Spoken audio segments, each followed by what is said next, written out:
wait for my mom. Absolutely. You can see the resemblance. We're waiting for you. You help out there.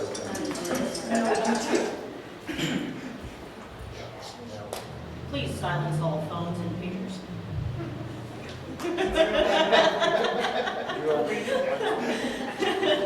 Good evening, everyone. My name is Becky Van Horn. I'm the Historical Preservation Officer here at the Carbon County Museum. Welcome to you all. I would like to introduce you all to a friend of mine now, Lea Schoenewald. When she first called me, she was mad, real mad, and we turned her around because we got her helped out. We helped her with a lot of her research that's in her new book. So we're very, very pleased to announce Lea Schoenewald. Thank you. And just so you know, Becky was not responsible for why I was mad. And she took care of everything wonderfully. And when she said, you know, I think you should come up and talk, and I went, okay. So I'm just thrilled to be here, and thank you so much for the invitation, and thank you all for coming. I just finished a book called Lost Coal District of Gebo, Crosby and Kirby, and I'm going to do several things tonight. I am going to talk about the book. It is not all about the book, I promise. I'm going to talk about the history of these three towns, locations, let me call them that. And I'm also going to talk about the similarities between the coal mining culture in these three locales and the coal mining culture in Red Lodge, Montana. Becky was nice enough to give me an oral history. I'm going to talk about that. And the similarities were just remarkable. They really were. So we're going to talk about that. I'm going to talk kind of a lot about Sam Gebo. He is, of course, the common denominator here. And Sam Gebo is responsible for me being here. And I will tell you about that. And then, in case you're wondering, I am going to play the tuba a little bit. Music was so important to the entire culture in Gebo, Crosby and Kirby. And I will tell you about that. And then I'm going to play this a bit. Just for future reference, I am a trumpet player. I can get a sound out of this, but I am telling you what, I have so much more respect for anybody who can play the tuba. I can get a lot of air, believe me, and it takes every ounce of what I can muster to get a sound out of this thing. So that's what we're going to do. And then at the end, if you have any questions or anything, please feel free. I think you can tell I'm pretty comfortable in front of people. And so I'm going to walk around a bit. I will point every so often, but I'm not somebody who can just stand behind a lectern and stand. Okay, so I am not going to do that. This is my husband, Thomas, and he's going to be my slide putter forwarder. That's not a word, but anyway, thank you, dear. Doing the book, doing the research, and hearing the stories, and just having the opportunity from History Press to do this project was such an honor for me. My grandparents figure very strongly in it. I will tell you about that. And those of you who are aware of the coal mining culture, especially in the 1900s, it was such a hard life, and they were willing to come for that life. We're going to talk about that too.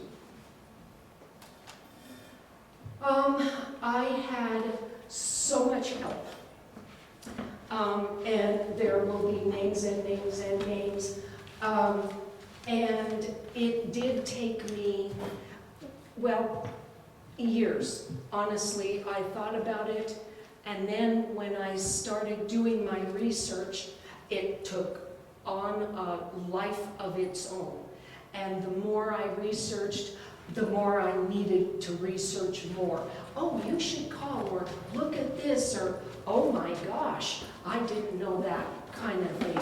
So these are some of the people in Thermopolis and in Hot Springs County who gave me the most information to begin with. And I just cannot thank these people and their families enough for doing the research they did and for giving me permission to use that research. It was absolutely remarkable. Now, these are entities that helped me, and of course, you will notice right here, the Carbon County Museum in Fromberg. The gals there were just amazing. And of course, the Historical Society here, and Becky, oh my gosh, my dear, I just can't thank you enough. I'm also going to talk about the Frank Slide Interpretive Center in Alberta, Canada, and that had to do with Sam Gebo. And then my husband, when I get these, oh honey, I really think I need to ... And he just gasses up the car and sits behind the wheel because he knows he's going to be driving me a whole lot of places. And definitely with this project. We were here, we were in Fromberg, we were of course in Hot Springs County, but in Wyoming we were at the University of Wyoming, we were at the State Archives. It just was amazing. And the whole process, after I got permission from History Press to do this project, it was about 2.5 years worth of research and writing. These are the family histories that I included, and it was just amazing how much information. And Sam's granddaughter, and I am going to talk about her at length, provided me with a totally different perspective from what had been said about Sam and what the family records showed. So, and then I also wanted to acknowledge Buck Cornelio. His oral history provided me with just a wonderful picture of what Red Lodge was like. I believe 1910 to 1940. Now, that's where I'm going to start, is the similarities between Red Lodge and it was considered a coal district, and it was the Kirby, Wyoming district. Gebo and Crosby were the coal camps, and that is where the mines were located.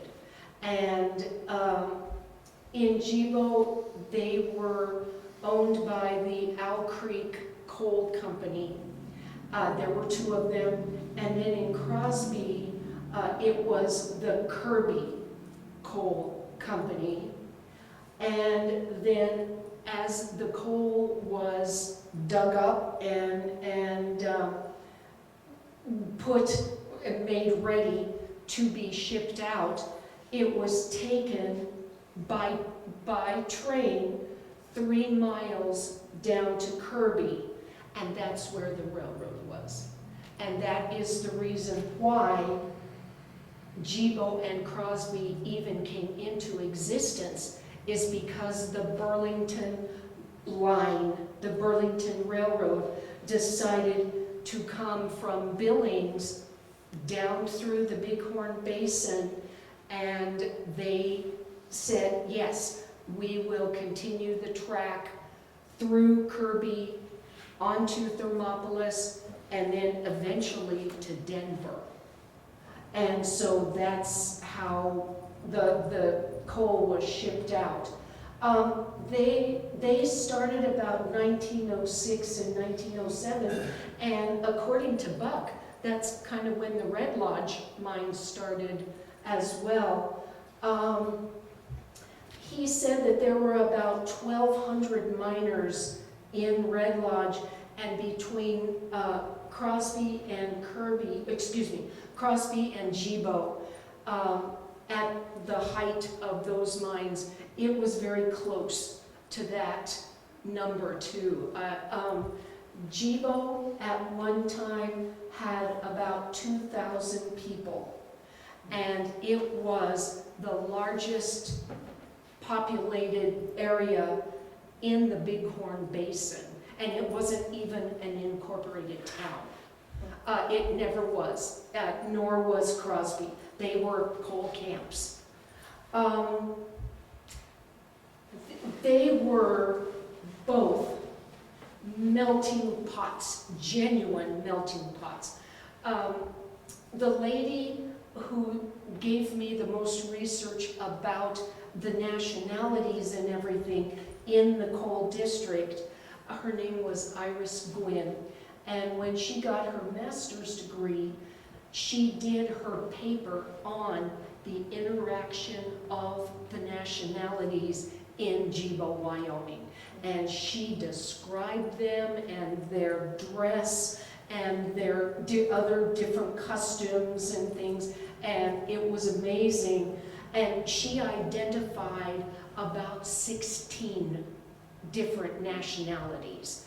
And as I was reading Buck's history, he was listing almost exactly the same nationalities here as we had in Wyoming. And his family and my family were both from northern Italy. And my grandparents came from a little village kind of halfway in the very, you know how Italy looks like a boot. In the very top part of the boot between Genoa and Venice. That's where our little village is from. And he said the same thing about his ancestors as I knew about mine. They were poor farmers, and they just couldn't see any future other than being a poor farmer. And so my great uncle came over and from the old country, and I would probably be using that term. The immigrants pretty much all called it the old country, regardless of where it was. But anyway, he came over, then my papi, that's what we called my grandfather, came, and then my sweet nonna came, and they ended up in Gebo. And the living was so much better here than what they could envision. Yes? What year was that? My grandfather came in about 1919, and then Nonna came in about 1920. And then my dad was born in Thermopolis in 22, and then they built a home in Gebo in 24. And I'll tell you about that too. Yes. Bootlegging. Buck talked an awful lot about bootlegging during Prohibition. And I guess this place was pretty rockin' and rollin'. And it was in Gebo and Crosby and Kirby as well. My grandfather, like just about every man in Gebo, made his own wine. And he would store it in big casks down in the root cellar, which was my favorite room in that house, was the cellar. Oh, it was so cool. Now, Pa never, he only made it for his own, for the family's consumption. But there was a whole heck of a lot of bootlegging going on in especially Gebo. And it was very interesting because, of course, since it was illegal, nobody wanted the government to know. And so carloads of grapes would come into Kirby on the train, of course, and then at night, the grocery store would deliver at night grapes. Oh, what are you doing with it? Oh, we're making grape juice for the kids. Those kinds of stories, blah, blah, blah. Buck said that it was mostly sold in the saloons, and they got around, his family particularly, got around some of the rules and regulations. You should absolutely check out his oral history. It's fabulous. Now, in Gebo, my Gebo, many of the men sold the wine and the brandy in caves, and they called them blind pigs. That was a phrase from back east, and in and around Gebo are these amazing rock formations and large ones, and they kind of called dibs on many of the bigger ones, and they took doors that had been thrown away, and that was the entrance. And when you went in, there was just like, a bar or whatever. And in case the revenuers showed up, they did one of two things. They either poured it down the sink, or since they were all miners, they were good diggers, and they dug exits in the floor and were able to go out. And so they did not get caught very often. Honey, would you hand me the water? Oh, yeah, thanks. Excuse me. Thank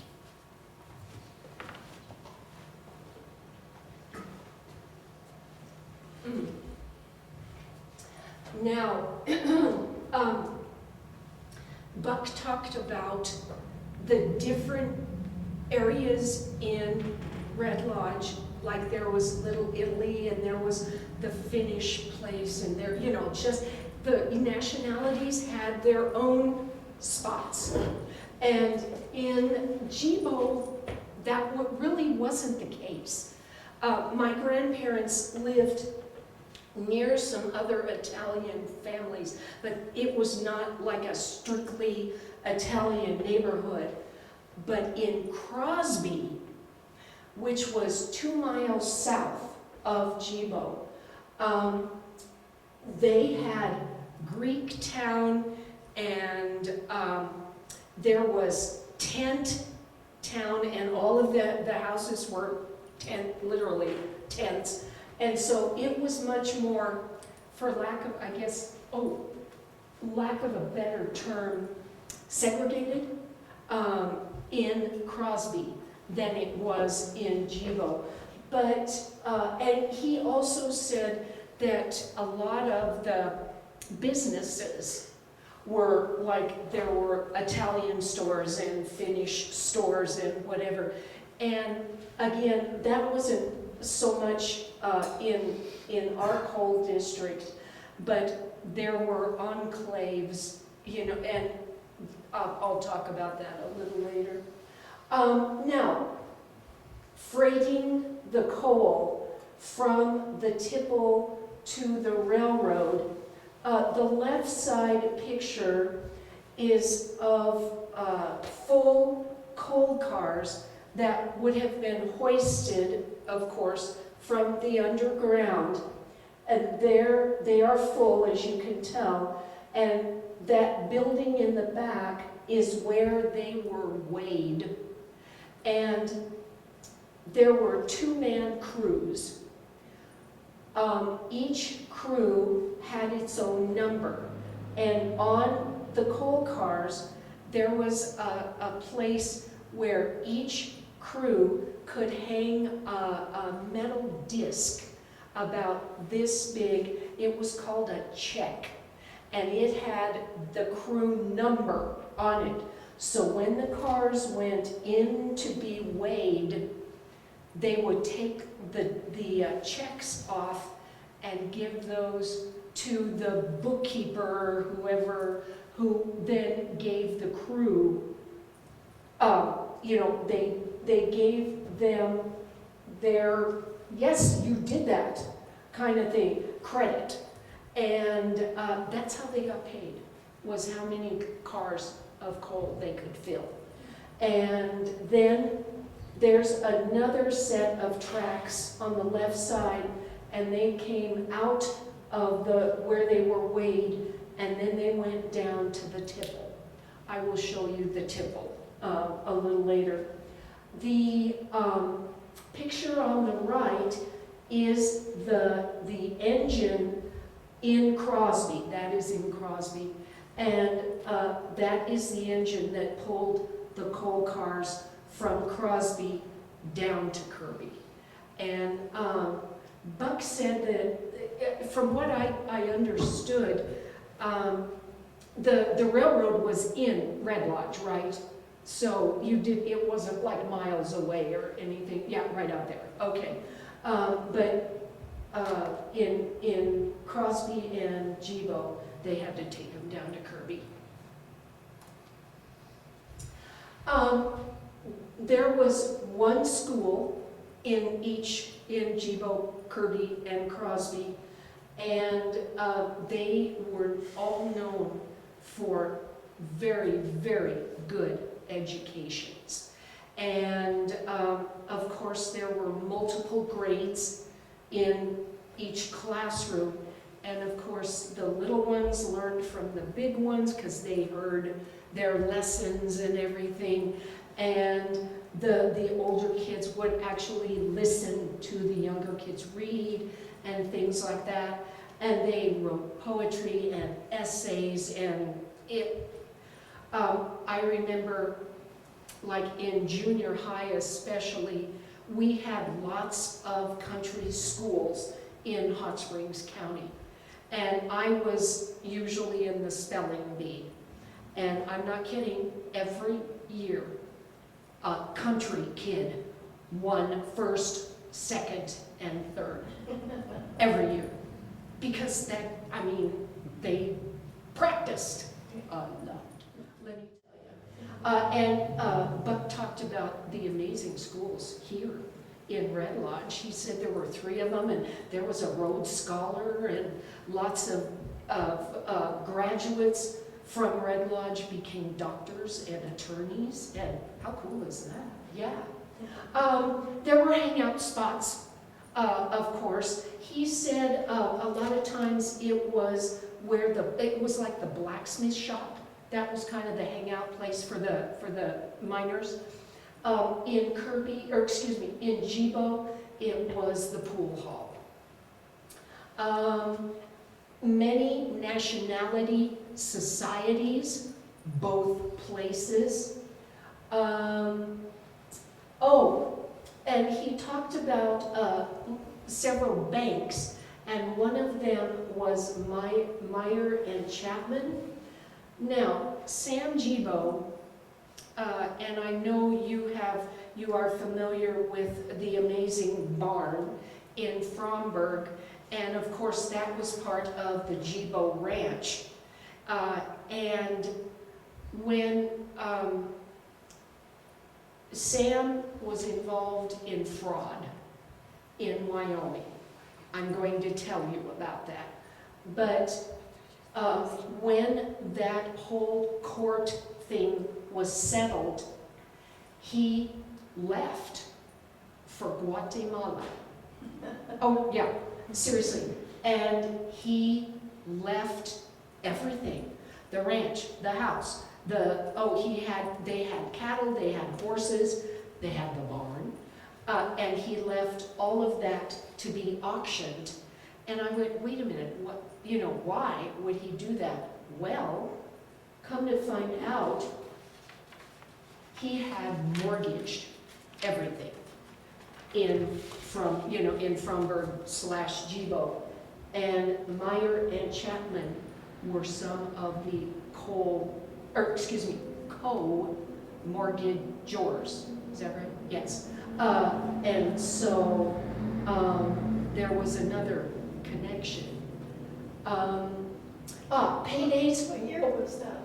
1912 is when it was finally settled. And then he left for Guatemala shortly after that and opened a marble quarry and lived there for several years.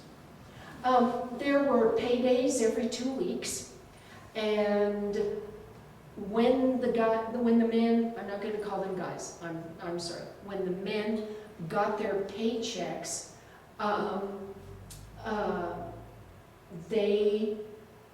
you couldn't move because everybody was shopping and things, and Buck talked about that here, absolutely same thing in Gebo, Crosby, Kirby.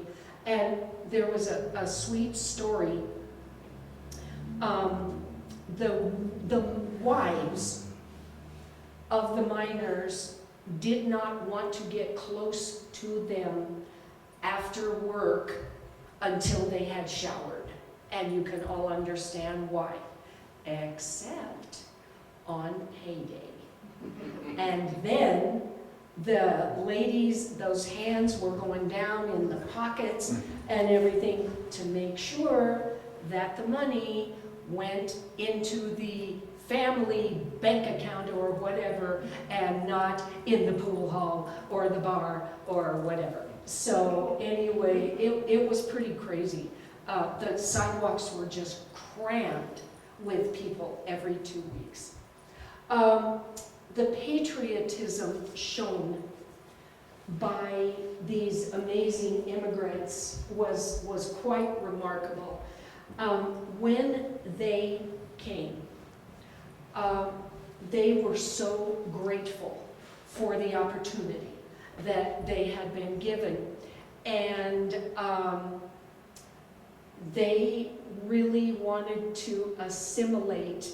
Most of them really wanted to assimilate into their new country.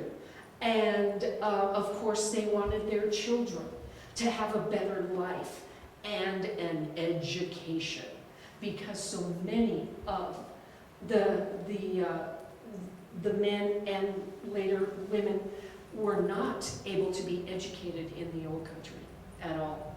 I know my grandmother had to quit school when she was 7. She was the oldest sister, and her mother had died, and so she had to stay home and help raise her younger sisters and help on the farm. Buck told me that there were 21 men from Red Lodge who were in World War I, joined the Navy, 21 of them. And in Gebo, there were 21 Serbian men. They were all called home to their home countries to fight in World War I. Well, a lot of them went, and a lot of them stayed. And the ones who stayed were absolutely willing to fight for their new country. So these Serbian gentlemen all joined at the same time, and there were 21 of them as well. The union, of course, United Mine Workers, huge in both areas, and there was Union Hall. Now, Matt called it Buck called it Union Temple. In Gebo and Kirby, it was Union Hall, and they sponsored contests and all kinds of things. And of course, they provided insurance and medical care and all kinds of things, both places.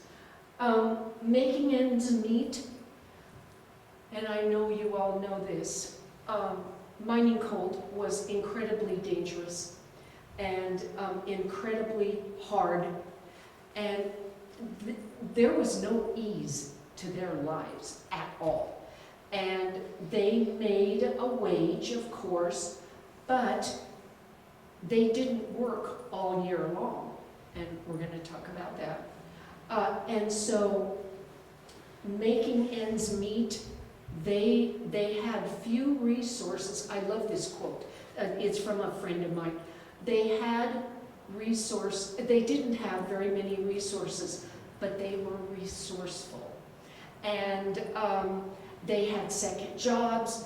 The women took in, many of them took in boarders, or they did laundry and cooked for the bachelor miners. And of course, the ratio of men to women, it was like 50 men to every woman. I mean, it was craziness. And so these bachelors, they didn't know how to cook or anything like that. So again, this gets back to the nationalities. The nationalities would, live together or certainly eat together. Now, in both places, the mines closed because of the lack of demand for coal. When the Depression started is actually when the decline of the coal mining industry started.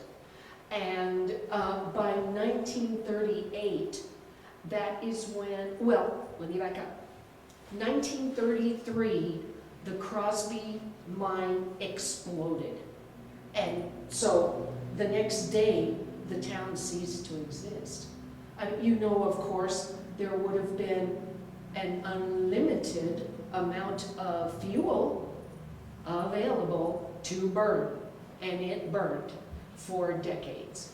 And in 1938, Owl Creek, mine number 1 and mine number 2 closed because the coal in Gebo and Crosby was not used by the railroads like it was here.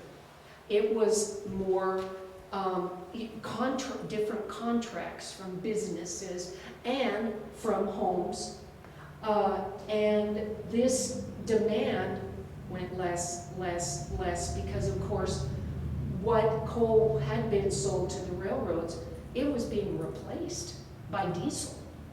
And then, of course, homes did not use coal nearly as much because of propane. And so the demand just went away. And when those two mines closed in Gebo, 500 jobs lost in one day. Okay. But Red Lodge and Kirby survived. Your ancestors, whoever, they chose to stay and do what they needed to do to keep this town going. Kirby did as well. Gebo and Crosby. No, they did not. Okay. Now, I learned a couple of things when I was doing my research, and I hope you don't mind me sharing those with you. My grandfather, my papi, after the mine closed, he and Nona decided they wanted to stay. And so he worked construction for about 3 years, and then he and two of his friends, who were brothers-in-law, decided that they would open a truck mine. Are you familiar with that term? Yes. Yes, okay. Is everybody pretty much? No. Okay. Obviously, the railroad was not going to continue to come up to these small mines. And so, what if you wanted to buy, like the mine that my grandfather helped start, was the Ronco mine. My maiden name is Cavalli. So there was Cavalli, Ronco, and Trueshine. Those were the three partners. So if you wanted Ronco coal, you drove your truck, your dump truck, whatever, up to the mine itself, under the tipple, and they would load it for you, or they would deliver it to you. And when everything closed, finally, I will tell you about that, there had been about 45 different mines in the Coal District, in Gebo, Crosby, and Kirby. And the vast majority of them, of course, were truck mines, okay? Now,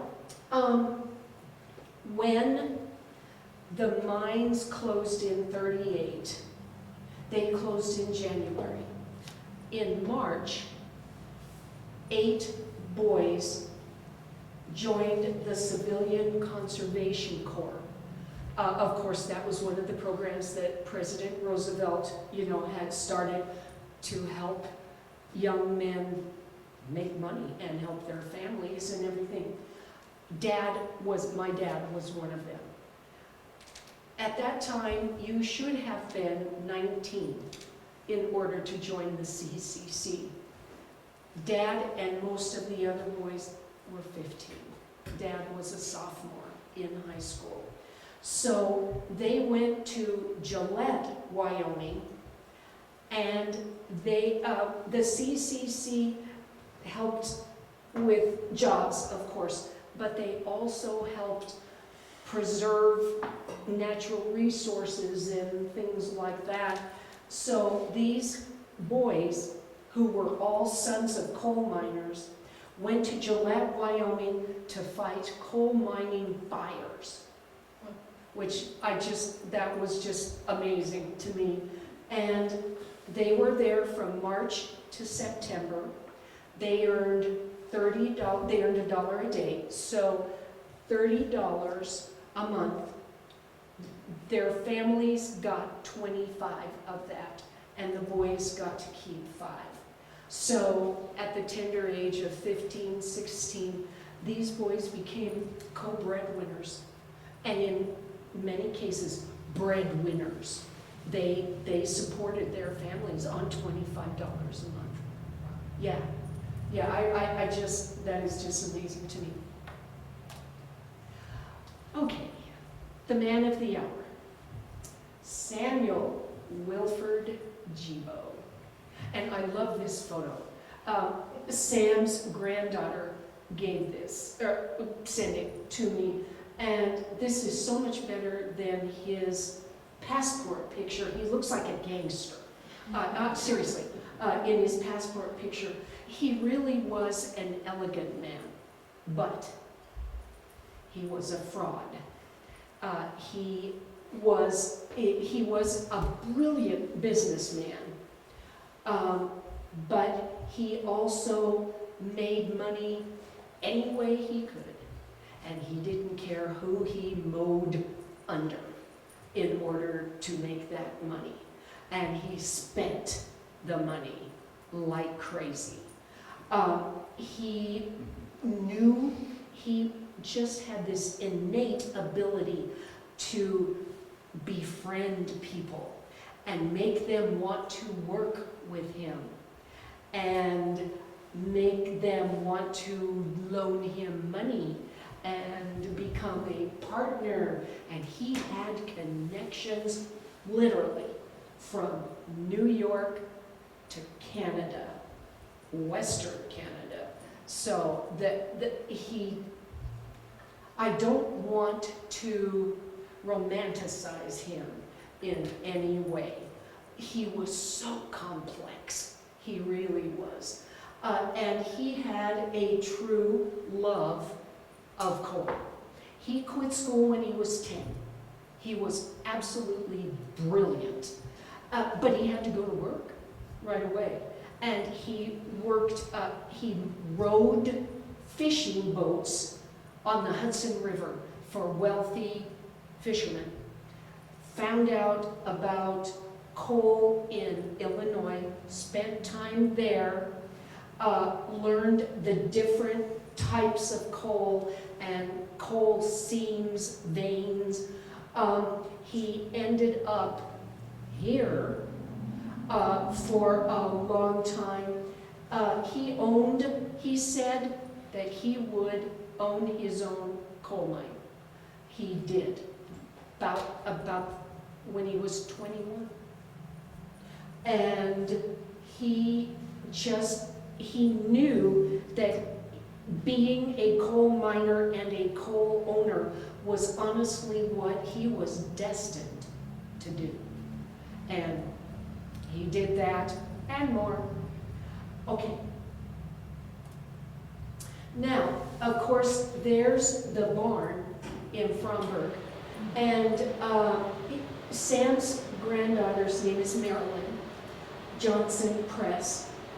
If you want to have a swell party, you can rent the barn. And that's what the barn looks like. I mean, you know, your wedding reception or whatever you want to do. Yeah. Okay. Now,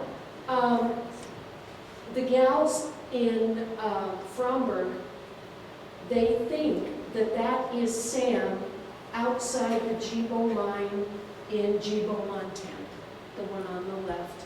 And then here's the tipple at the Gebo mine. Yeah, he was not very humble, was he? He just liked to name towns after himself. So, okay. And now, I wanted to show you the difference. The picture on the left is the first house that was built in Gebo, Montana. And as you can see, it was built to be permanent, for sure. When Sam heard about the coal in the northern Bighorn Basin in Wyoming, he came down and paid to have the coal tested. And he declared it the finest coal in the West.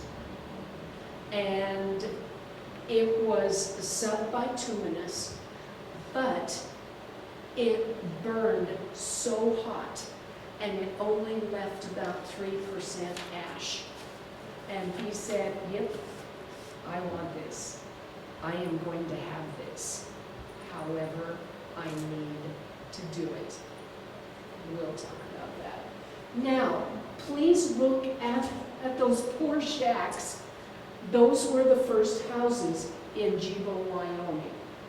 Sam thought that since Kirby had the railroad, that it was going to grow and be very large. So he said, let's not pay very much for the houses, the first houses, because they'll be temporary. And then everybody will move to Kirby and build nice houses and blah, blah, blah. Well, obviously that didn't happen. So unfortunately, those are what people lived in when Gebo, Wyoming first started. Okay. Now, most of the coal mines in those days, and still even today, the underground mines do a type of mining called room and pillar.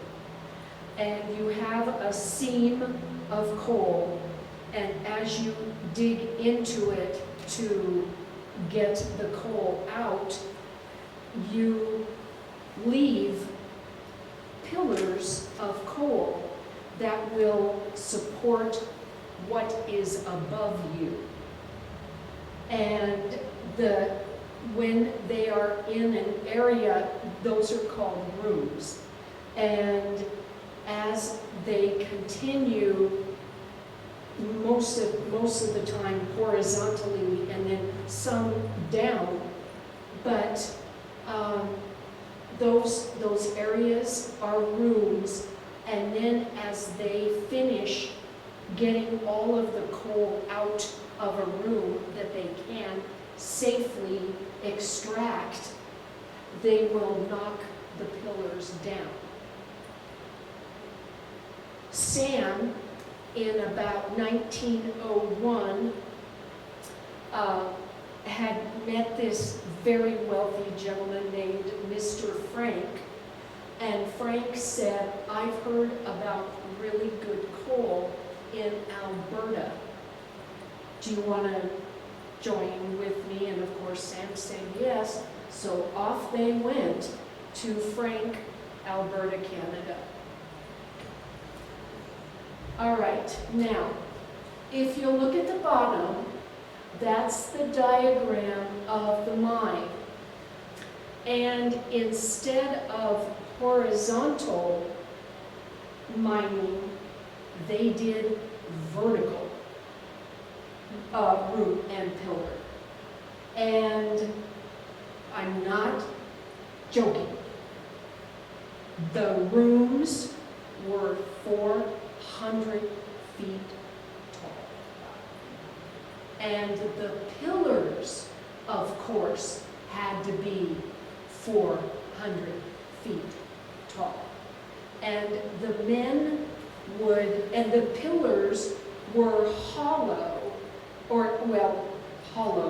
so that the men could climb up to the ceiling through the pillars. There was a series of ropes that they would climb, and then they had long metal poles, and they would hit the ceiling and dislodge the coal that way, and it would fall down, of course, to the floor.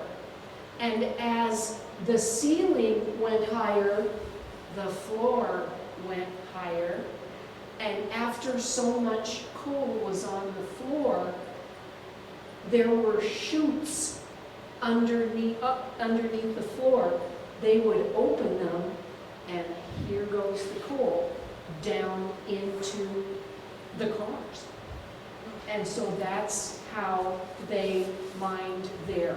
And Mariah, the gal who's in Frank, I went, you're joking. And she said, that's how they do it. So all of those, they look almost like skyscrapers. Those are the rooms. And those are the pillars. Okay? Okay? Now, this was the Frank mine, and it was at the base of Turtle Mountain. And you can see the air tunnels and things like that. And they were making in this mine until Turtle Mountain collapsed. The south, as you can see over there, the south peak, and it just came down. Now, that's what Turtle Mountain looked like before the slide and after. And it came down onto the south end of Frank, the town of Frank, and they think about 93 people died. Obviously, the debris was thousands of tons, and they never found a lot of them, of course. Okay. Now, that's what you can see. Okay. Now, Sam and Mr. Frank, of course, were blamed for the slide. Some engineers absolutely agree with that. Mariah told me that there are engineers in the Frank area, when they studied it, they said that Turtle Mountain would have collapsed anyway because of the geology. The mine didn't help, but several people say it was not just their fault. Okay, but it was awful. And there's a beautiful interpretive center that you can, and they have, of course, all kinds of photographs and things, and that's on my bucket list. Just telling you. I want to go see that. Now, Sam's major claim to fame, besides it, Marilyn, his granddaughter, told me that the family's story is that he made and lost 3 fortunes. He was married twice, had several children, both marriages, and as I said, he made money however he could make money. When he came to Wyoming and said, yep, this is the coal I want to mine, at that time, there were only 160 acres that could be claimed. You could file for 2 160-acre claims to mine coal. Well, that obviously was not going to give him the kind of acreage that he knew he needed in order to extract enough coal to make the kind of money he wanted. So he convinced 7 other gentlemen.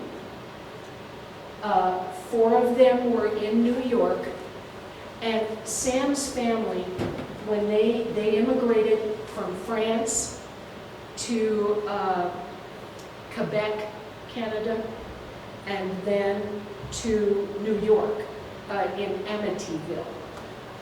So 4 gentlemen in New York, and then 4 in Wyoming, or 3 in Wyoming. He was the 4th.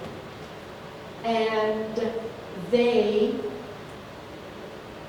paid 34 entrymen, and that's what they called people who entered into the applications for the claims.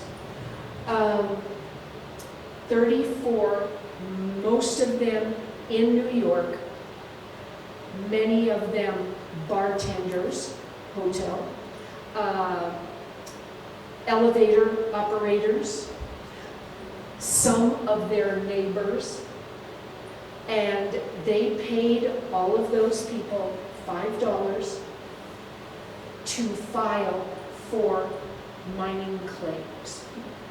And the claims themselves cost $15.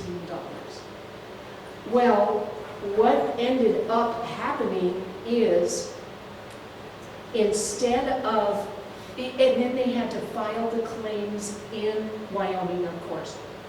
But instead of filing a few here and then a few here and then a few here, they filed them all together. And it was $120,000 in 1906. And the government went, oh, what's going on? And so it obviously was fraudulent, because the people were, they understood that they had to give the claims to Sam and Rufus and, John and everybody else. And so they were all charged with fraud. And it was in the courts and things, and in the meantime, they used all of the acres to start 2 coal mining companies, Owl Creek Coal Company and then Northwestern Coal Company. And they hired, and there were men, and they were, going. And the government said, I don't think so, since you illegally obtained 9,500 acres that you were not entitled to. So we're going to shut you down. And as it turned out, the United Mine Workers wrote a letter to one of the Wyoming senators, Senator Warren, and said, please, please, please talk to the Secretary of the Interior and tell him that we got to keep these, we've got to keep Owl Creek open. Northwestern never really did anything. And I think it was just a big one and then a small one. And, but anyway, they said, okay, we'll keep you open, but we want in on the action. The government obviously wanted in on the action. So, to make a long story short, Sam and Rufus Ireland Sr. were allowed to apply for the first coal mining lease in the United States, and it was in Gebo, Wyoming. And so that, seriously was his big claim to fame. And the government got a royalty on each ton, and then also they had to pay to use the land. So it became obviously very, very profitable for the government as well. And even though, and they were convicted. They were all convicted of fraud, and they paid $1,500 in fines in around 1912. And for those men, that was a hunk of change at that time, but for them, that was pocket change for them. But right after that is when Sam sold, gave up everything in Gebo, Montana, and left for Guatemala. Okay. So, but that was just a huge thing. And it became a positive thing, obviously, all right? But, yeah. Okay, yes, he made and lost 3 fortunes. And seriously, money, Marilyn said that they traveled, especially he and his second wife, traveled so much, and they would go back to France that's where his family was originally from. And since, of course, he spoke fluent French, he made all kinds of connections and everything in France, and also got lots of investors in France to give him money for his various, he had a gold mine, and of course his mines and coal mines and everything. And he started and sold many companies. And he was like, they even after, I could never understand, even after the slide and all of that, he and Mr. Frank sold that mine for millions. It's like, how does that work? Well, somebody wanted it. As I said before, he was a brilliant businessman. And again, understood the importance of connections. Oh my gosh, he had them everywhere. Now, he went to Guatemala, and his second wife and their children who were still living, they lost a couple as infants. She went to Guatemala for a while, and then she came back to America and ended up in Washington State, which is where several of her relatives were. And he kind of traveled back and forth, and then finally he came back. And then in 1940, he committed suicide. The gas stove, that carbon monoxide poisoning. Shortly after that, his wife had a nervous breakdown. She threw herself in a lake and drowned. Their son, Sam Jr., fought in Korea and suffered PTSD when he came back. And in 1954, he was in a car with family, and they were going to a Christmas celebration. He jumped out of the car and ran into the woods, and they couldn't find him. And they finally had to bring in bloodhounds and found his body. So, you know, there was huge tragedy to it almost seemed like it, you know, was inherited. Yeah. There were some pictures and some things that I wasn't able to include in the book, and I would like to show you a few of them. These are my grandparents, my papi, Bart, and my darling Nona, Maria. And that is the home that they built in Gebo. Nona cooked on one of those gigantic black cast iron stoves. And she cooked with coal and with wood. And you know, the covers that they had on top of the stove, and I remember her picking them up and throwing in the coal and throwing in the wood. And she was an amazing cook. And I heard from more than one person that all the kids wanted to play at Cavalli's house, hoping that Mrs. Cavalli would invite them for dinner. And she was known for her marinara sauce. And she had a big pot, and it would sit on the stove and cook all day, and of course that house smelled so good. And northern Italy, of course that's the farming area and everything, so garlic, onion, celery, of course Italian seasoning, butter, chicken. She cooked almost exclusively with chicken in her marinara sauce.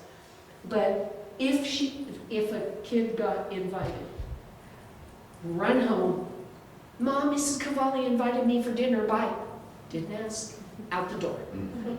And I will tell you, every time I smell coal to this day, or I make her sauce, I am back in her kitchen. And it is just such, I'm honestly getting goosebumps. It is such a comforting feeling because she was absolutely amazing. And I was the oldest grandchild in Thermopolis when we were growing up.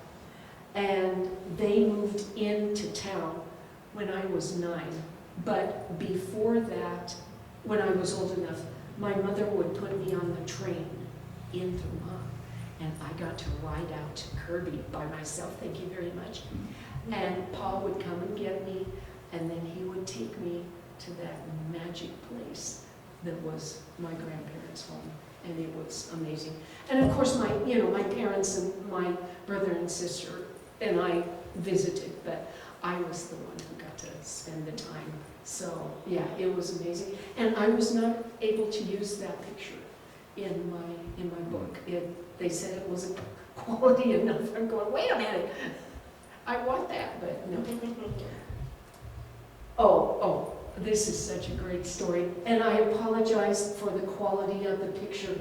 I had to photograph it through glass because I couldn't take it out. This is the boys in the freshman class at Gebo High School in 1936. And this is my dad, Joe. And the gentleman who showed me this is this guy right here. His name's Ted. And he said, he had actually called and said, I know that you're doing this presentation on Gebo, and because our historical society asked me if I would do a presentation like 12 years ago on how the Cavallis came to Gebo and everything. So Ted said, I think you should see this picture. So I'm looking at it and going, what on earth is my father wearing? And please look at their clothing. Dad's got a blouse on with little cap sleeves. And the guy next to him has a scarf on and a blouse. And look at the poor kid in the back row on the right. He has a bra on underneath his sweater. They had to dress like girls. That was freshman initiation at Gebo High School in 1936. And I oh my gosh. Yeah, and they all have makeup on. I don't know if you can see it, but lipstick and, some eye stuff, whatever. But I absolutely love that. One bad thing about it, I am so grateful to History Press for allowing me this opportunity, but when somebody else is publishing your book, they get to tell you what you can include, of course, and I get that. But, oh, dang, these pictures, oh, I wanted these pictures.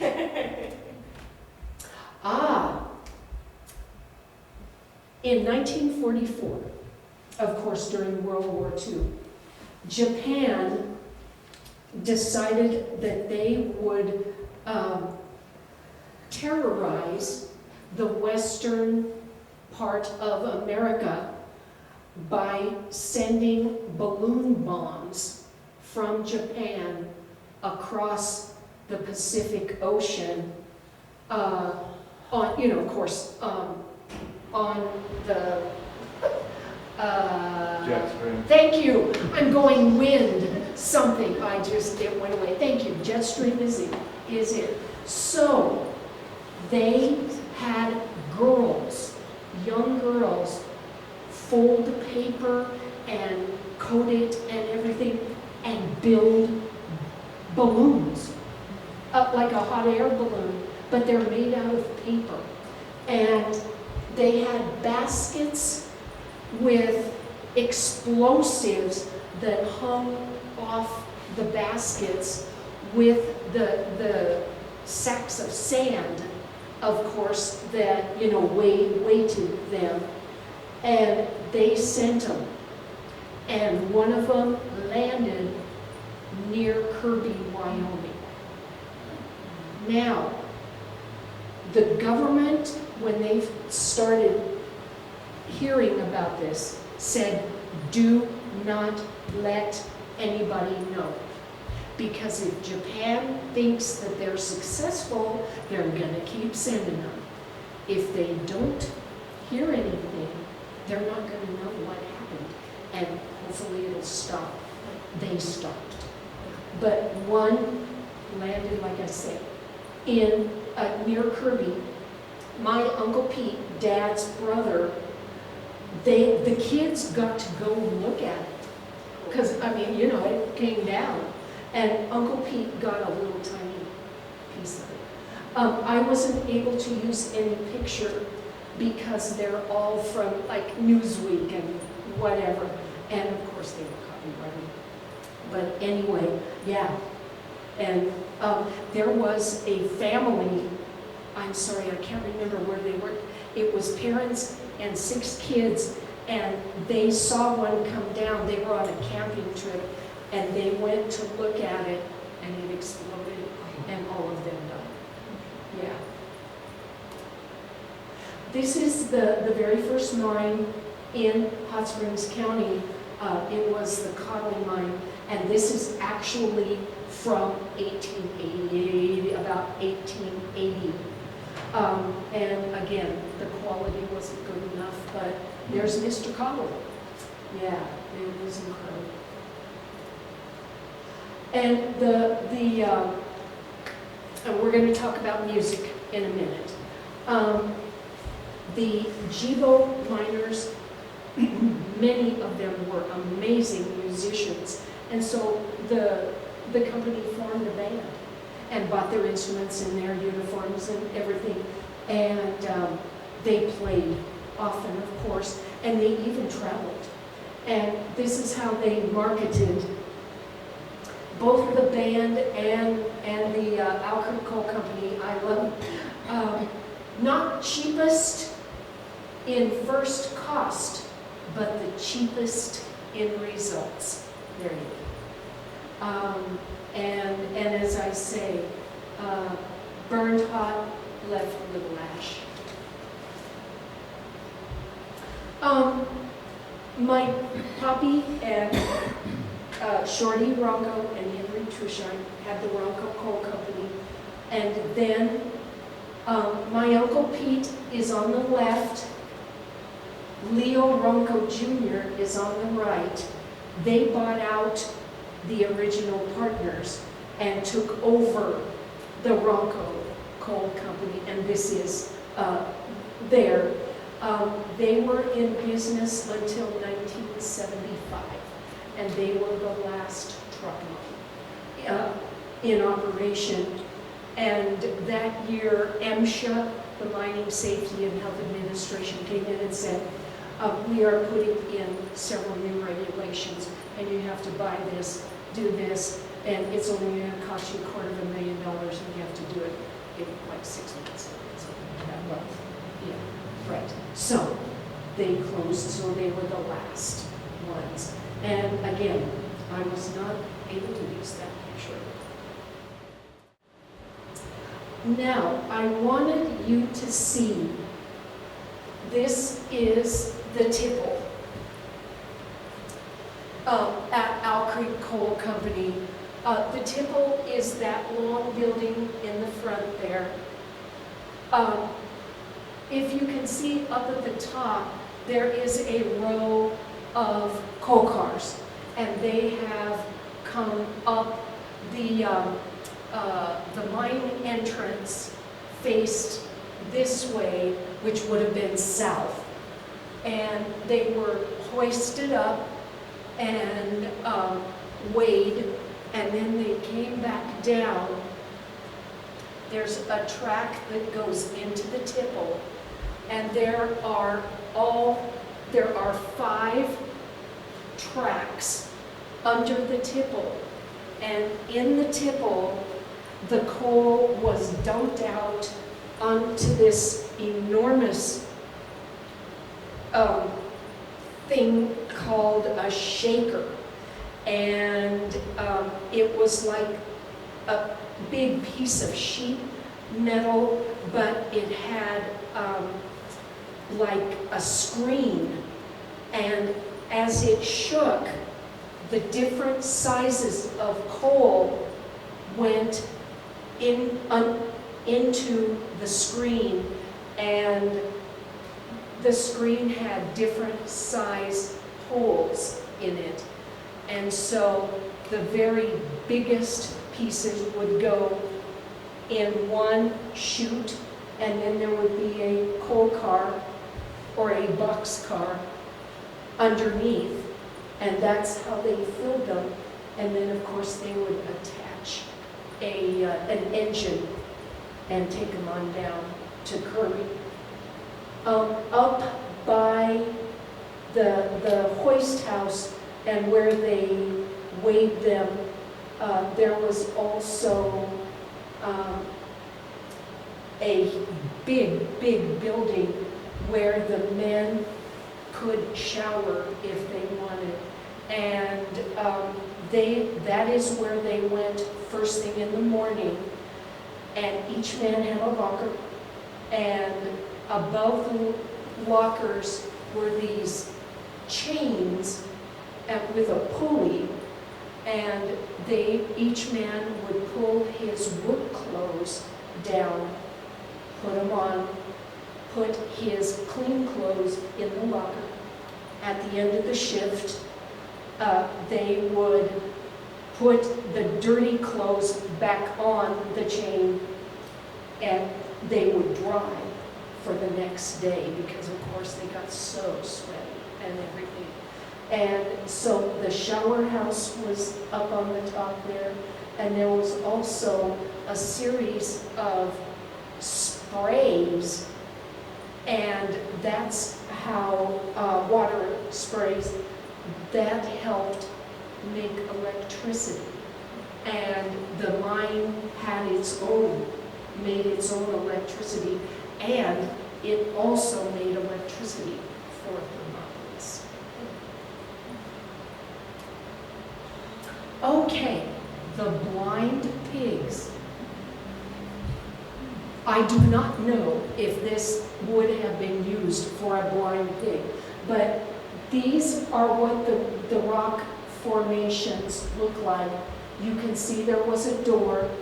Here it looks like a stovepipe, and they would have put those used doors in front, and those formations are all over the Gebo area.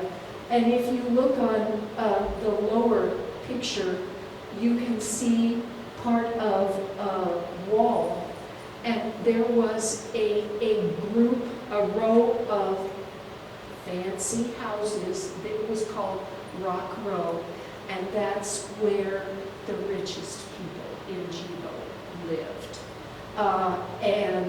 It was also called Silk Stocking Row, because those were the only women who could afford to buy silk stockings. Okay, yeah. But blind pigs.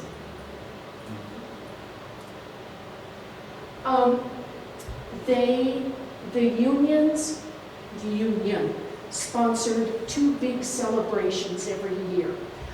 Labor Day, of course. And then April 1st was the celebration of the 8-hour work day. Up until that time, 10 hours, 12 hours, who knows. But these are Gebo residents, and of course, most of them could not afford cars. So they walked, or, would carpool or whatever. But they are parading from Gebo to Crosby to celebrate April 1st. And it was a huge celebration. Huge, huge. 3 wonderful stories I wasn't able to include. One of the gentlemen his name was Duke Bolich. He is still living. He told me that he loved making divinity with his mother at Christmas. And whenever they would go and he would be able to buy a candy bar, he always got a big hunk because they reminded him of divinity with the nougat and the peanuts and everything. A wonderful gal named Patsy told me that she and her twin sister, when they were 5, decided that they wanted to ride to Kirby on their tricycles 3 miles, 2 little girls. And they didn't, of course, tell mom and dad, and a neighbor of theirs happened to come by and see the girls, and he said, "What are you doing?" "Oh, we're going to Kirby to visit." "Don't tell mom and dad." "Okay, no problem." So, of course, the dad came. 3 miles. Yeah, these little girls on their trikes. And Duke told another story. The gentleman who owned one of the mines, actually he was the superintendent of mine number 2. Every Christmas he would buy a gift for every child, and he would take them around, and he would dress like Santa Claus. Well, after the kids were in bed and everything, and he would sit and chat with the parents, he came to Duke's house, and Duke woke up. And he looked through the door, and here was, this gentleman's name was Pat Burnell. Here was Pat sitting at the kitchen table with Duke's dad, and Pat was dressed like Santa Claus. "I know who Santa Claus is, it's Pat Burnell." I mean, he was just so excited because he knew for sure that there was Santa Claus. All right. As I told you, music was so important to all of the nationalities. And I know that there has been, is the Tamburitsa Orchestra still going in Red Lodge? No. It did for years and years. And Gebo had a wonderful tambura orchestra, and you can tell the tall gentleman has a benda, like that gorgeous thing back there in your museum. I just think that is absolutely stunning. And they played at weddings and all kinds of things. Here's the Miners Band. And as I say, they were absolutely incredible. And they had a women's band from about 1915 to about 1925. And of course, they borrowed instruments from the men's band, and they were basically a drum and bugle corps, all brass instruments and a couple of drums. And if you notice, she's right here, and she's on the end here. One of the ladies played a tuba, and they marched. And please look at what they're wearing. You know, of course, women didn't wear pants in public in those days. And so they had mostly ankle-length skirts or dresses. And please look at how many of them have hats on. And they marched in Gebo in the summer when it was as hot out as it was here today. And they are getting ready to march. Now, not in my wildest dreams, even when I was decades younger, like those gals are, could I have imagined marching with this. So I am going to play a bit for you. And again, I am a trumpet player. And for those of you who know about brass instruments, please notice how much larger the mouthpiece is on this instrument than a trumpet is. I have good breath control, but I'm telling you what, it takes just about all I've got. So let me just show you how this sounds.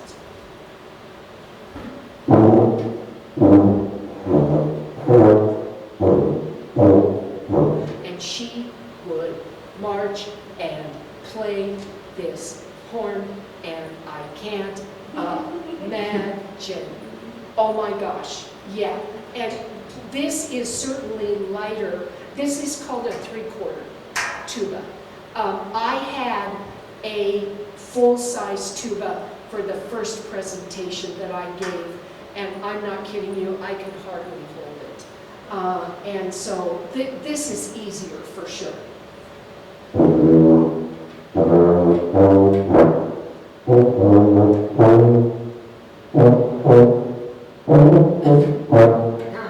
I'm trying to play a scale. I'm not doing a very good job. But anyway, that is what she played. And you notice, of course, she didn't have a hat on, but they were sturdy women. They were very sturdy, and that was the term used, sturdy. So, and then plus everything that they did to help their families make money and everything, I'm just in awe. Okay, now, Labor Day celebrations. They had all kinds of contests, and they had prizes, and it was really cool.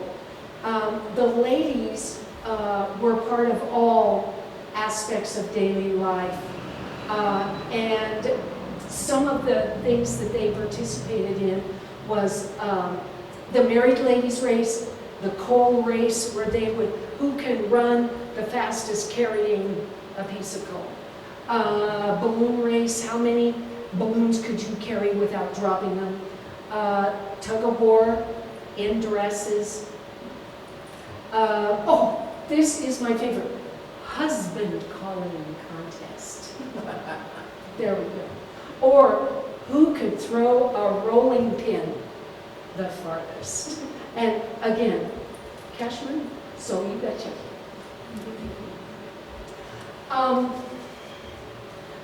And Becky, I don't know, I don't think I've told you this.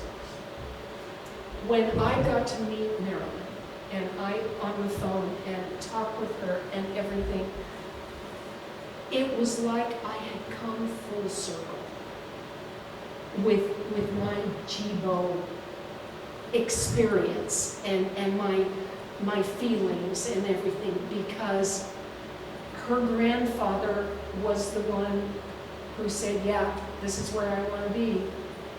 Because again, if it hadn't been for Sam Gebo, I obviously would not be here. And so getting to talk with her and hear her, the family, the stories and everything, it kind of brought me closure, sort of. And I'm so grateful that I had that opportunity.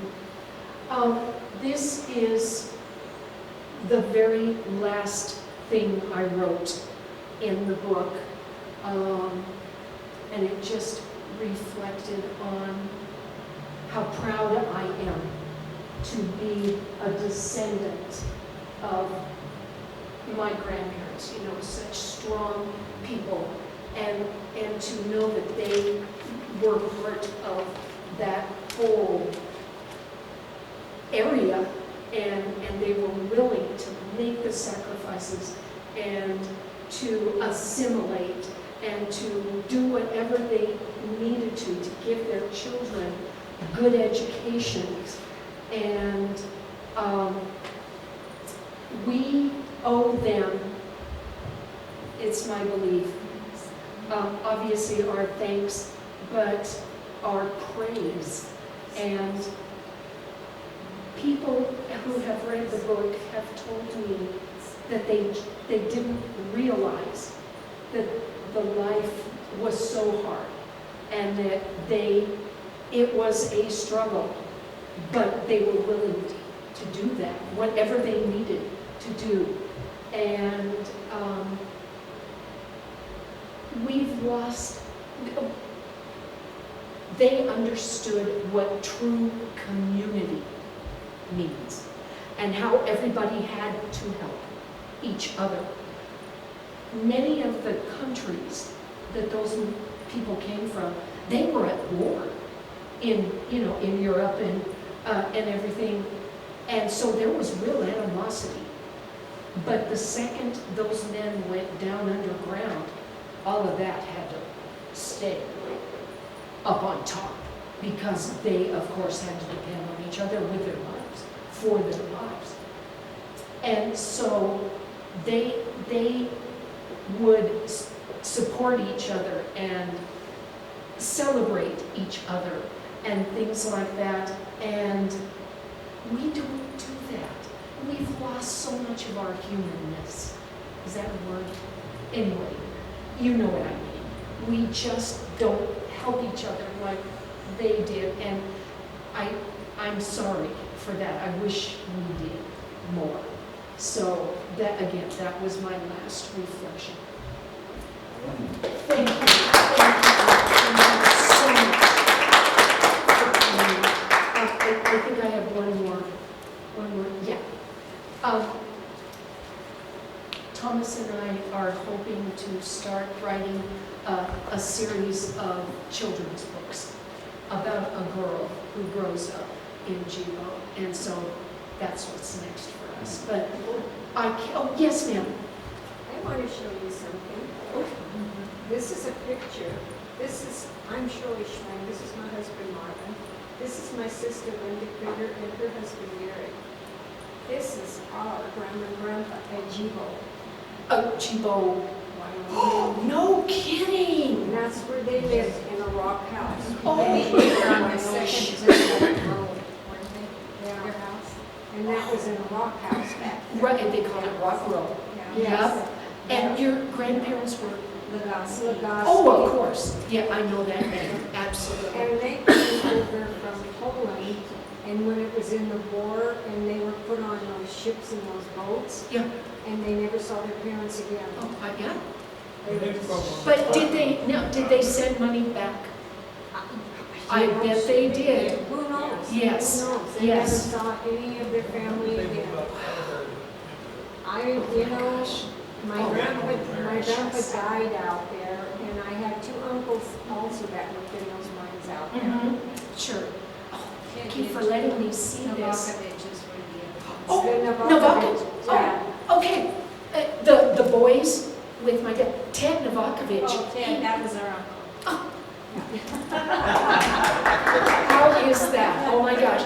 Yeah, Ted was my dad's age, and he and Stella, Yeah. absolutely. This girl in this picture Yes, right here, yes. that's Ted Novakovic's granddaughter. Oh, She okay. took that picture when it was all Of course, being torn down. of course. And I've got to tell you a fascinating story. His granddaughter, a little story about him.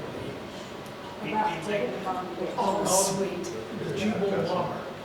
Bomber? Because he whipped all the kids Saturday night, and he got a reputation, and we all backed him up, because these are Gebo bomber. I absolutely believe that. Did you know Ted Novakovic's kids? Oh, yeah. And Randy lives in Bridget. Oh, is that right? Yes. Teddy Senior lives in Thermopolis. Right, he does. He has T-Town Auto. And Johnny John died. lives in Cody. And No, Steve lives. Steve lives in Cody. That's right. And Johnny's passed away. That's right. Steve and Elaine. Elaine's a year younger than me, and Steve's 2 years younger. And absolutely. Would you mind if I took a photo of this? Oh, I would love to. And, Commission 55. yeah,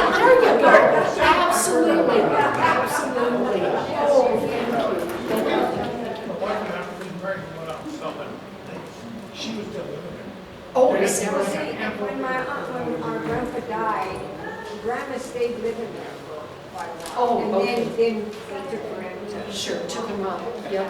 Good, how are you doing? Yeah, sorry. Thank you. Yeah. Lost your Oh, audience. no, that's fine. You know all of us. Oh, gosh, I went pretty long, didn't I? I'm sorry. Yes, you can take a picture. Okay, thank you. That's